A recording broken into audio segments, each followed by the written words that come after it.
Tim nasional Indonesia baru saja mendapatkan hasil luar biasa dengan menahan imbang Arab Saudi. Berkat hasil tersebut, skuad Garuda langsung mengalami lonjakan 2 peringkat ke 131 dunia.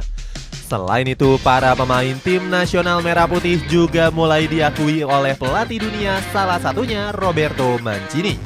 Gak cuma itu, Indonesia juga bakal ketambahan 2 pemain keturunan yakni Mesiljers dan Eliano Reinders. Cetak Gol coba merangkum berkah Indonesia menahan imbang Arab Saudi sebagai berikut.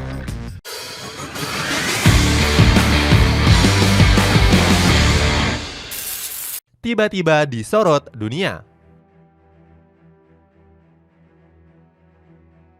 Tim nasional Indonesia sukses memulai debutnya di kualifikasi Piala Dunia ronde ketiga dengan baik. Skuad Garuda secara mengejutkan mampu menahan imbang Arab Saudi dengan skor 1-1. Performa luar biasa ini langsung mendapatkan sorotan dari berbagai media asing. Salah satunya ada ESPN yang terkejut kalau Indonesia mampu memberikan tekanan kepada skuad Green Falcon. Dalam lamannya tertulis kalau anak asuh Sintayong sukses menunjukkan kualitas yang sebenarnya. Sebab Arab Saudi dibuat kesulitan untuk bisa melesakkan gol. Media asal Amerika Serikat ini juga memberikan pujian khusus kepada Martin Paes. Pasalnya pemain 26 tahun ini mampu mengubah blunder yang dia lakukan dengan menjadi pahlawan. ESPN bilang kalau debut Martin Paes menjadi momok menakutkan bagi skuad negeri minyak. Sorotan lain datang dari media ternama asal Qatar yakni Al Jazeera. Media ini kaget melihat kejutan-kejutan di pekan pertama kualifikasi ronde ketiga. Salah satunya Indonesia yang mampu mengulang sejarah dengan menahan imbang Arab Saudi. Sebelumnya, skuad Garuda sempat menahan imbang Green Falcon dengan skor kacamata pada 13 tahun yang lalu. Nggak cuma itu, Japan Today juga ikut memberitakan hasil ini.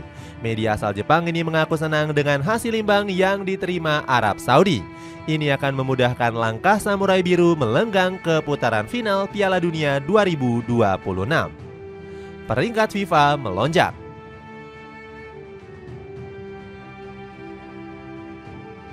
Selain itu, hasil imbang kontra Arab Saudi memberikan berkah untuk posisi Indonesia di ranking FIFA. Skuad Garuda sukses melonjak 2 peringkat ke urutan 131 dunia.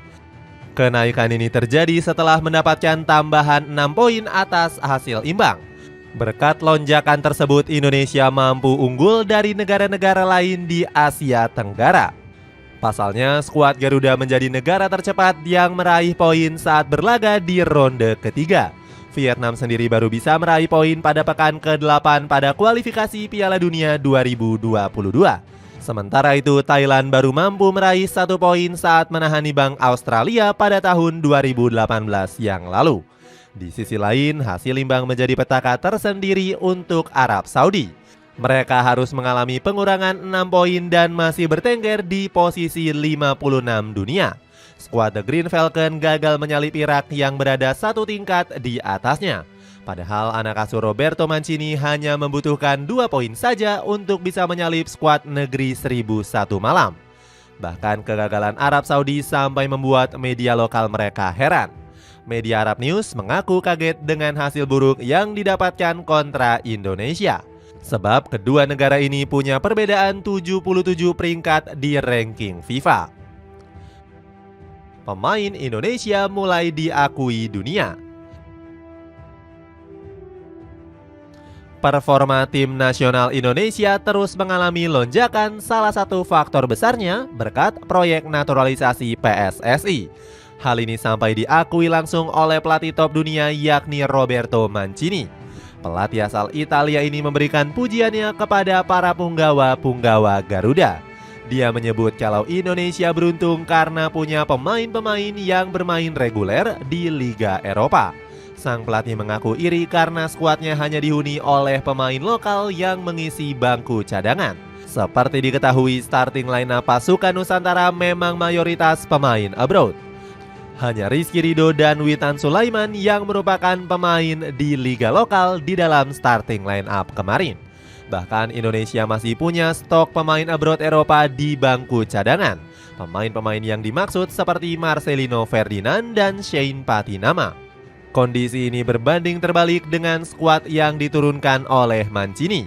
Ex Manchester City ini hanya bisa menurunkan pemain-pemain dari Al Hilal dan Al Nassr. Para punggawa Arab Saudi sendiri banyak yang menolak untuk berkiprah di Liga Eropa. Alasannya mereka sudah berada di zona nyaman liga lokal yang punya gaji besar. Saat ini di skuad negeri minyak hanya ada Saud Abdul Hamid yang bermain di AS Roma. Pemain 25 tahun ini mencoba perjalanan baru dengan menerima pinangan dari Giallorossi di musim panas lalu. Rival Asia Tenggara yang mulai sungkem. Kehebatan tim nasional Indonesia menahan imbang Arab Saudi langsung disorot media-media tetangga. Salah satunya adalah VN Express yang mencibir para punggawa Garuda. Media ini iri dengan para pemain Indonesia yang punya banyak pemain keturunan. Bahkan VN Express bilang kalau pasukan Merah Putih berhasil tampil apik karena memainkan 9 pemain keturunan.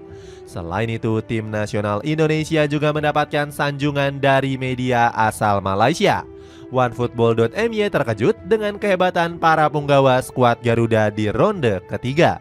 Setelah laga usai, media ini langsung memberikan selamat kepada pasukan Garuda. Padahal sebelumnya OneFootball.my seringkali menyindir dan mengolok-olok tim Merah Putih. Media ini sempat memberikan komentar negatif atas kiprah tim nasional Indonesia U20 di Korea Selatan. Saat itu, skuad Garuda Muda harus mengakui kekalahan atas Taeguk Warriors dengan skor 3-0. Gara-gara hal itu, media ini langsung memposting unggahan yang menyindir. Mereka membanggakan Malaysia yang sempat menahan imbang Korea Selatan dengan skor 3-3. Pendapat berbeda justru disampaikan oleh Aiman Roshizam. Pundit asal Malaysia ini mengakui permainan Indonesia yang lebih matang dari tim Asia Tenggara lainnya. Semakin menjadi daya tarik pemain keturunan baru. Tim nasional Indonesia langsung ketiban berkah usai menahan imbang Arab Saudi di ronde ketiga. Pencapaian hebat ini menjadi daya tarik bagi pemain keturunan yang ingin bergabung. Sebelumnya, Sintayong menyebut akan ada 2 pemain keturunan yang akan bergabung lagi. Sang pelatih membutuhkan pemain yang berkualitas untuk bersaing di ronde ketiga. Keinginan sang pelatih langsung dijawab oleh Ketua PSSI yakni Erick Thohir.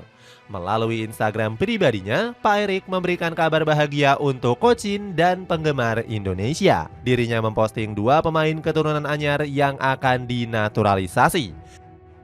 Nama-nama yang dimaksud adalah Max Hilgers dan Eliano Reinders. Kedua pemain ini dinilai akan menjadi tambahan yang bagus untuk skuad Garuda. Salah satunya adalah Hilgers yang saat ini bermain reguler untuk FC Twente di Eredivisie. Bek tengah 23 tahun ini merupakan pemain potensial yang punya nilai pasar 121 miliar rupiah. Bahkan nilai ini lebih tinggi dari satu skuad Malaysia yang hanya berkisar 110 miliar rupiah saja. Kiprah kedua pemain ini sudah nggak diragukan lagi karena bermain di liga-liga top Eropa. Max Hilgers merupakan pemain yang berposisi sebagai bek tengah di FC Twente yang berlaga di Eredivisie. Peran penting Eliano Reinders juga nggak kalah dibutuhkannya oleh Sintayong. Adik dari Tijani Reinders ini merupakan pemain serba bisa yang mampu bermain di banyak posisi sekaligus. Itulah ulasan berkah tim nasional Indonesia setelah menahan imbang Arab Saudi. Bagaimana pendapatmu, akankah skuad Garuda bakal membuat kejutan-kejutan baru di laga berikutnya? Coba tulis pendapatmu di kolom komentar di bawah ini.